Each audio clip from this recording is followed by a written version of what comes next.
कक्षा 10वीं विषय गणित इकाई 10 व्रत प्रश्नावली 10.2 सिद्ध कीजिए कि व्रत के परिगत बने चतुर्भुज की आमने सामने की भुजाएं केंद्र पर समपूरा कोण अंतरित करती है। ये व्रत है, इसके परिगत एक चतुर्भुज बना है। इसकी आमने सामने की भुजाएं मतलब AB और CD भुजा यहाँ पर क्या जो कोण अंतरित करती है, इन दोनों का योग 180 होगा। कौन कौन से? AOB धन COD, इन दोनों को जोड़ेंगे तो 180 होगा। वैसे ही BC भुजा AD भुजा के साथ जो कोण बनाएगी, कौन सा? BOC धन DOA बराबर 180 अंश। सबसे पहले शुरुआत हम लिखते कि इसमें क्या दिया है। इस आकृति में हमारे पास दिया है ABCD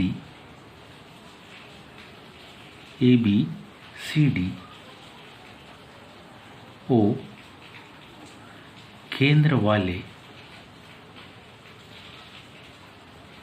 व्रत के परिगत बना चतुर्भुज है। व्रत के परिगत बनाए क्या है? चतुर्भुज है। इसके आधार पर हमको सिद्ध करना है। इसके आधार पर हमको क्या करना है? सिद्ध करना है। यदि सिद्ध करना है कि तथ्य को देखें तो वो कुछ इस प्रकार से कि कोण AOB, पहला तथ्य कोण AOB धन कोण AOB धन कोण COD बराबरी से 180 अंश। और दूसरा सिद्ध करना है कोण BOC धन AOD, कोण BOC धन कोण AOD बराबरी से 180 अंश। हमने ये जो डैश लाइन की है, ये रचना है। रचना में हम क्या कर रहे हैं, ध्यान दीजिए। हमने O बिंदु से P को O से, Q को O से, R को O से S को मिलाया। इसी जानकारी को हम लिख रहे हैं। OP OQ OR व OS को अपन ने क्या कर दिया? मिला दिया। अब इसकी हम उत्पत्ति लिखेंगे। उत्पत्ति कुछ इस प्रकार से होगी।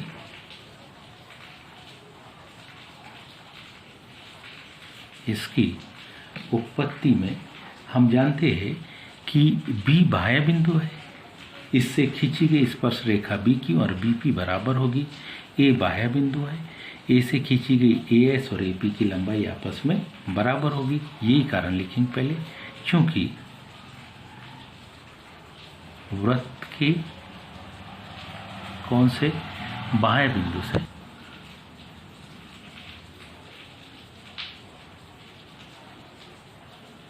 खींची गई कौन सी रेखा? स्पर्श रेखा है। स्पर्श रेखाएं कैसी होती? बराबर या समान होती है। इसका सीधा सा मतलब जितनी माप A से किसकी? P की होगी, A से P जितना डिस्टेंस होगा, A से P जितना डिस्टेंस होगा उतना ही A से, तो हम लिखेंगे AP बराबरी से AS। दूसरी जानकारी BP बराबरी से BQ, BP बराबरी से क्या? BQ की। तीसरी जानकारी CQ बराबरी से CR, और इसकी आखिरी जानकारी क्या? DR बराबरी से DS, DR बराबरी से किसके? DS के। इन सब को हमने समीकरण 1 कहा। अब हम दो त्रिभुज ले रहे हैं, एक त्रिभुज ले रहे OBP और दूसरा त्रिभुज ले रहे OBQ। इन दोनों को हम सर्वांग सम सिद्ध करेंगे। कैसे? ध्यान दीजिए, OP वृत्त की त्रिज्या है और AB स्पर्श रेखा है, इसलिए इस पर बनने वाला कोण कितना? 90 अंश का। OQ त्रिज्या है, OQ त्रिज्या है और BQ स्पर्श रेखा है, इसलिए इस पर बनने वाला कोण कितना? 90 अंश का। तो इसको सर्वांग सम सिद्ध करने के लिए हमारे पास दो प्रकार है, या तो इसको समकोण कर्ण भुजा से सिद्ध कर देंगे, या तो हम इसको भुजा भुजा से। कैसे? B से Q की लंबाई और B से P की लंबाई दोनों आपस में बराबर है, क्योंकि BP BQ के बराबर है। O से Q की लंबाई और O से P बराबर है, क्योंकि एक ही वृत्त की त्रिज्या है। और OB बराबर से OB के उभयनिष्ठ भुजा है। तो ध्यान दीजिए, त्रिभुज क्या? OBP व त्रिभुज कौन सा? OBQ में दो प्रकार है, दो में से हम एक प्रकार को चुनते भुजा भुजा को। तो किस प्रकार से? O से P की दूरी और O से Q की दूरी आपस में बराबर होगी, क्योंकि एक ही वृत्त की क्या है? ये त्रिज्या। एक ही वृत्त की त्रिज्या आपस में कैसी होती है? बराबर। दूसरी जानकारी, OB बराबरी से OB, OB बराबरी से OB, क्योंकि दोनों त्रिभुज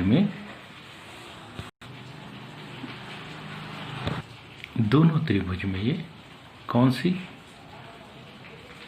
उभयनिष्ठ भुजा है।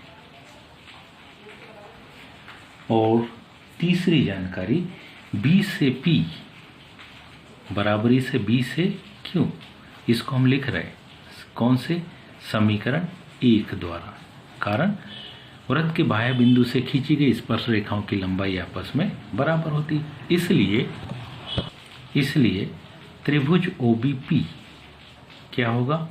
सर्वांग सम त्रिभुज OBQ के। कारण साइड साइड साइड या भुजा भुजा भुजा से। और ये बराबर होगा यदि ये दोनों त्रिभुज कौन सा? OBP और OBQ सर्वांग सम होंगे, तो कोण 1 और कोण 2 बराबर होंगे। कोण 1 की माप और कोण 2 की माप बराबर होगी। कारण सर्वांग सम त्रिभुजों के कौन से? संगत। सर्वांग सम त्रिभुजों के संगत क्या है? अवयव है। इसलिए जिस तरीके से इन दोनों त्रिभुजों को इसको और इसको सर्वांग सम सिद्ध किया, बिल्कुल ठीक हम इसको और इसको भी क्या सिद्ध कर सकते? सर्वांग सम। OQ की माप OR के बराबर, एक ही वृत्त की त्रिज्या। OC दोनों में उभयनिष्ठ भुजा, Q से C और C से R बराबर। कारण क्योंकि हम जानते हैं वृत्त के बाह्य बिंदु से खींची गई स्पर्श रेखाएं समान होती है। इसी प्रकार ORD और OSD को भी सर्वांग सम तब हम पाते हैं। इसी प्रकार करके डायरेक्ट हम लिख रहे हैं। इसी प्रकार हम लिख सकते कोण 3 की माप, कौन से? कोण 3 की माप और कोण 4 की माप आपस में बराबर होगी। कोण 5 की माप कोण 6 के बराबर होगी तथा कोण 7 की माप कोण 8 के बराबर होगी, जिसको हम लिख रहे हैं कि ये समीकरण नंबर कौन सा? ये समीकरण नंबर हमारे पास। अब हम जानते हैं यदि एक बिंदु दिया है, क्योंकि एक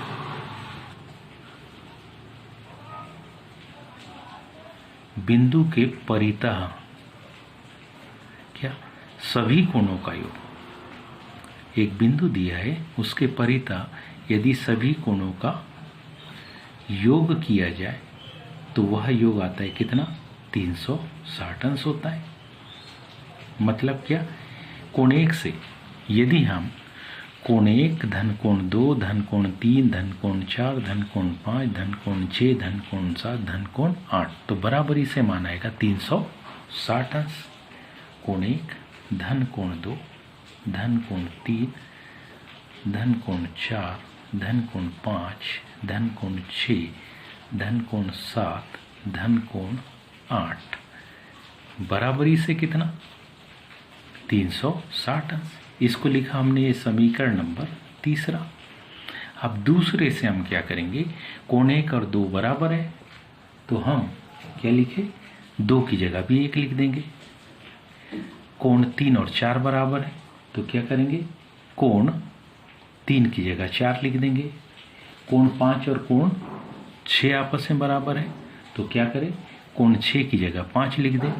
तो कौन कौन से समीकरणों से, समीकरण 2 व समीकरण 3 से कोण 1 को वैसे ही रहने दिया क्योंकि 2 और 1 बराबर थे तो कोण 1 धन कोण 1, 3 और 4 बराबर थे तो कोण 4 धन कोण 4, 5 और 6 बराबर थे तो कोण 5 धन कोण 5, और ऐसे ही कोण 7 और 8 बराबर थे तो कोण 7 की जगह भी कोण 8। बाईं तरफ प्रत्येक कोण 2-2 बार है, इसका मतलब है कोण 1 में कोण 1 को जोड़ेंगे तो 2 कोण 1 2 कोण 4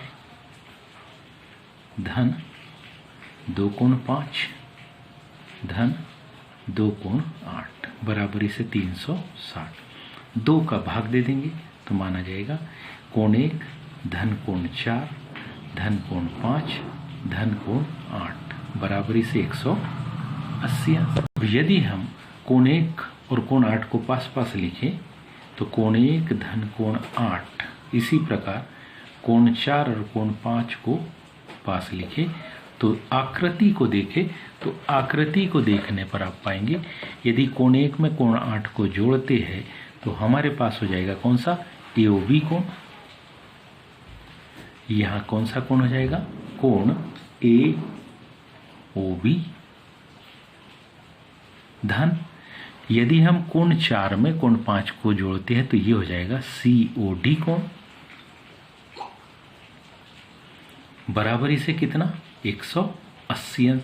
पहला तथ्य जिस प्रकार से प्रूफ हो गया उसी प्रकार से हम जानते हैं, क्योंकि क्या जानते हैं, हम जानते हैं कि कोण AOB, यदि अब हम इसको इसके सापेक्ष ले, कोण AOB कोण BOC कोण COD कोण DOA चारों को जोड़े, कोण AOB धन कोण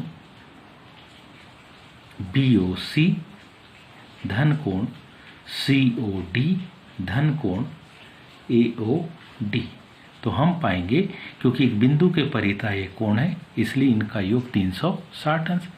ये समीकरण हो गया 4, ये समीकरण हो गया 5। यदि 4 से 5 में मान रख दे, किसकी जगह, AOB और COD की जगह, AOB और COD की जगह 180 रख दे तो हो जाएगा 180 अंश धन कोण BOC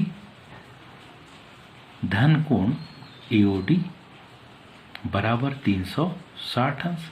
यहाँ लिख देंगे कौन, समीकरण 4 व समीकरण 5 द्वारा। इन दोनों समीकरणों की हमने सहायता ली तो 180 जब दाहिनी तरफ जाएगा तो 360 से घट जाएगा। AOD कोण AOD 360 से जब 180 को घटाएंगे तो जो बचेगी माप हमारे पास वो 180 बचेगी, यानी BOC धन कोण AOD इसका भी योग कितना आ गया 180 अंश। तो जो हमको सिद्ध करना था वे दोनों के दोनों तथ्य, एक आ गया समीकरण नंबर किसमें, एक आ गया समीकरण नंबर इस 4 में और एक आ गया ये जिसको आप चाहे तो लिख सकते समीकरण 6 द्वारा। तो हम लिख सकते हैं अतः सिद्ध हुआ। उम्मीद है आप सभी को समझ में आया होगा। आज के लिए इतने, शेष का धन्यवाद।